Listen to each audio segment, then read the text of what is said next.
আসসালামু আলাইকুম ভিউয়ার্স।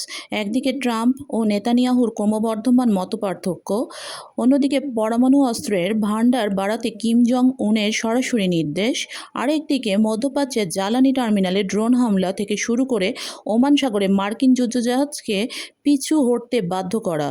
বিশ্ব পরিস্থিতি কি নিয়ন্ত্রণের বাইরে চলে যাচ্ছে? সব কিছু জানতে হলে আমাদের ভিডিওটি শুনুন এবং দেখুন শেষ পর্যন্ত। অ্যাক্সিওস বলছে ইরান ইস্যুতে ট্রাম্প ও নেতানিয়াহুর মধ্যে মতপার্থক্য বাড়ছে। মধ্যপ্রাচ্যের ভবিষ্যৎ নিয়ে মার্কিন প্রেসিডেন্ট ট্রাম্প এবং ইসরায়েলের প্রধানমন্ত্রী নেতানিয়াহুর মধ্যে ক্রমবর্ধমান মতপার্থক্য দেখা দিয়েছে। মার্কিন কর্মকর্তাদের মতে ট্রাম্প বর্তমানে আঞ্চলিক উত্তেজনা কমাতে, চলমান সংঘাতের অবসান ঘটাতে এবং ইরানের সঙ্গে একটি কূটনৈতিক সমঝোতায় পৌঁছাতে আগ্রহী। অন্যদিকে নেতানিয়াহু ইরান এবং তার আঞ্চলিক মিত্রদের বিরুদ্ধে সামরিক চাপ অব্যাহত রাখার পক্ষে বেশি ঝুঁকছেন। সাম্প্রতিক সপ্তাহগুলোতে লেবানন ইস্যু এবং ইরানকে ঘিরে প্রশ্নে ওয়াশিংটন ও তেল আবিবের মধ্যে এই মতবিরোধ আরও স্পষ্ট হয়ে উঠেছে।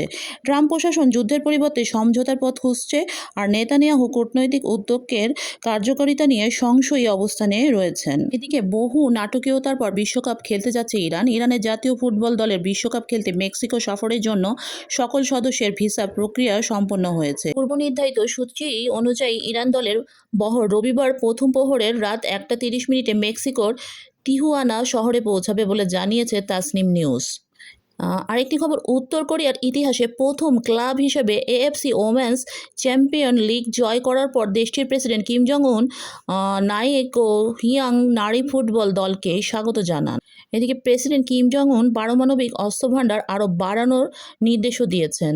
উত্তর কোরিয়ার সর্বোচ্চ নেতা কিম জং উনের নতুন চালু হওয়া একটি পারমাণবিক উপাদান উৎপাদন কেন্দ্র পরিদর্শন করে দেশটির পারমাণবিক অস্ত্রভান্ডার সম্প্রসারণের আহ্বান জানান। কিম জং উন বলেন, গত 5 বছরে উত্তর কোরিয়ার অস্ত্র উপযোগী পারমাণবিক উপাদান উৎপাদনের সক্ষমতা দ্বিগুণেরও বেশি বৃদ্ধি পেয়েছে। সফরকালে তিনি নতুন উৎপাদন প্রযুক্তি, বর্তমান উৎপাদন পরিস্থিতি এবং ভবিষ্যৎ সম্প্রসারণ পরিকল্পনা পর্যালোচনা করেন। তিনি দাবি করেন, দেশের নিরাপত্তা ও কৌশলগত স্বার্থ রক্ষার জন্য পারমাণবিক সক্ষমতা বৃদ্ধি অব্যাহত রাখা অপরিহার্য। এরই মধ্যে আগামী 8 ও 9 জুন উত্তর কোরিয়ায় রাষ্ট্রীয় সফর করবেন চীনের প্রেসিডেন্ট শি জিনপিং। 2019 সালের পর এটি হবে পিয়ংইয়ংয়ে তার প্রথম সফর। 2026 সালে শি জিনপিংয়ের প্রথম এই বিদেশ সফর। তিনি উত্তর কোরিয়ার শীর্ষ নেতা কিম জং উনের সাথে বৈঠকে বসবেন। এদিকে রাশিয়ায় সাথে পিয়ংইয়ংয়ের ক্রমবর্ধমান ঘনিষ্ঠতা এবং উত্তর কোরিয়ার পরমাণু কর্মসূচি অব্যাহত বিস্তৃতির মাধ্যমে এই দুই দেশের মিত্রতা আরও জোরদার করতে এই বৈঠকের আয়োজন করা হচ্ছে বলে জানা গেছে সূত্র রয়টার্স ও সিনহুয়া। এদিকে রাশিয়ার সাথে শান্তি আলোচনা নিয়ে ইউক্রেনের সঙ্গে আলোচনা করছে ইউরোপের 3 দেশ জার্মানি, ফ্রান্স ও যুক্তরাজ্য। ইউক্রেনের সাথে রাশিয়ার বিরুদ্ধে চলমান যুদ্ধের অবসান ঘটাতে সম্ভাব্য আলোচনার পথ নিয়ে আলোচনা করছে বলে জানিয়েছে ব্লুমবার্গ। ইউরোপীয় নেতাদের মতে সাম্প্রতিক যুদ্ধক্ষেত্রের পরিস্থিতি, রুশ বাহিনীর ক্রমবর্ধমান ক্ষয়ক্ষতি এবং ইউক্রেনের সফল ড্রোন হামলা প্রেসিডেন্ট ভ্লাদিমির জেলেনস্কির অবস্থানকে আরও শক্তিশালী করেছে। তাদের ধারণা, এইসব কারণে রাশিয়ার প্রেসিডেন্ট ভ্লাদিমির পুতিনের উপর আলোচনায় বসার জন্য অতিরিক্ত চাপ সৃষ্টি করতে পারে। তবে এই বিষয়ে আলোচনা এখনো প্রাথমিক পর্যায়ে রয়েছে, চূড়ান্ত কোনো সিদ্ধান্ত হয়নি। এদিকে ফিলিস্তিন প্রসঙ্গে পুতিন বলেন, বর্তমানে ইরান ও হরমুজ প্রণালীতে ঘটে চলা ঘটনাবলীর প্রেক্ষাপটে আমরা ফিলিস্তিনের ট্র্যাজেডির কথা ভুলে গেছি, কিন্তু এখনও তা বিদ্যমান। রাশিয়া বিশ্বাস করে যে এই সমস্যার মৌলিক সমাধান হলো একটি ফিলিস্তিনি রাষ্ট্র প্রতিষ্ঠা করা। ড্রোন, ক্রুজ ক্ষেপণাস্ত্র, হেলিকপ্টার এবং নিম্ন উড্ডয়নকারী বিভিন্ন আকাশীয় হুমকির দ্রুত বিস্তারের প্রেক্ষাপটে ইরান আজ রাখোস নামে একটি আধুনিক স্বল্প পাল্লার বিমান প্রতিরক্ষা ব্যবস্থা তৈরি করেছে। এটি ইরানের আকাশ প্রতিরক্ষার নতুন শক্তি।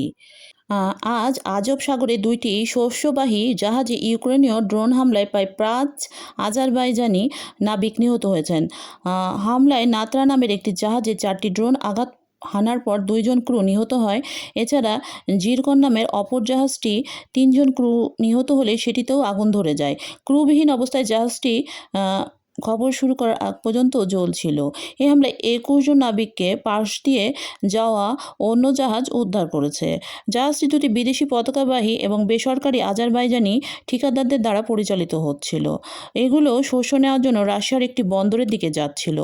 আজব সাগরে ড্রোন হামলায় এবারই প্রথম কোনো আজারবাইজানি নাগরিকের নিহতের ঘটনা নিশ্চিত হওয়া গেল, সূত্র রয়টার্স। এদিকে মাস্কটের কাছে ওমানের প্রধান জ্বালানি রপ্তানি টার্মিনাল মিনা আল ফাহালে ড্রোন হামলায় এক বিস্ফোরণের পর অপরিশোধিত তেল লোডিং এবং কার্গো কার্যক্রম স্থগিত করা হয়েছে। হরমুজ প্রণালীর নিয়ন্ত্রণ নিতে ওমানকে ট্রাম্পের হুমকি এবং নতুন ট্রানজিট নিয়ম নিয়ে ইরান ওমান আলোচনার আবহেই এই হামলার ঘটনা ঘটল, সূত্র রয়টার্স। আরেকটি খবর, ওমান সাগরে যুক্তরাষ্ট্রের 2টি যুদ্ধজাহাজ লক্ষ্য সতর্কতা সংকেত হিসেবে কাদির মিসাইল ও শহীদ দানায় ড্রোন ছুড়েছে ইরানের নৌবাহিনী। ইরানের বাহিনীর এই হামলার মুখে মার্কিন ডেস্ট্রয়ার দুটি ওমান সাগর ছেড়ে ভারত মহাসাগরের দিকে পিছু হটতে বাধ্য হয়। এছাড়া একই সময়ে মার্কিন উভচর যুদ্ধজাহাজ ইউএস ত্রিপলিকেও ওই এলাকা ত্যাগ করতে বাধ্য করা হয়েছে বলে দাবি করে ইরান। মার্কিন নৌবাহিনীকে চরম হুঁশিয়ারি দিয়ে ইরান জানিয়েছে, মার্কিন যুদ্ধজাহাজগুলো আবার এই এলাকায় ফিরে এলে এবারও আবার দূরপাল্লার মিসাইল দিয়ে সরাসরি আঘাত হানা হবে, সূত্র ক্ল্যাশ রিপোর্ট। তো এই ছিল আজকের খবর। এছাড়া আরও কোনো নতুন আপডেট আসলে ইনশাল্লাহ জানিয়ে দেব। তো ভালো থাকবেন সবাই, আবারও দেখা হবে। আল্লাহ হাফেজ।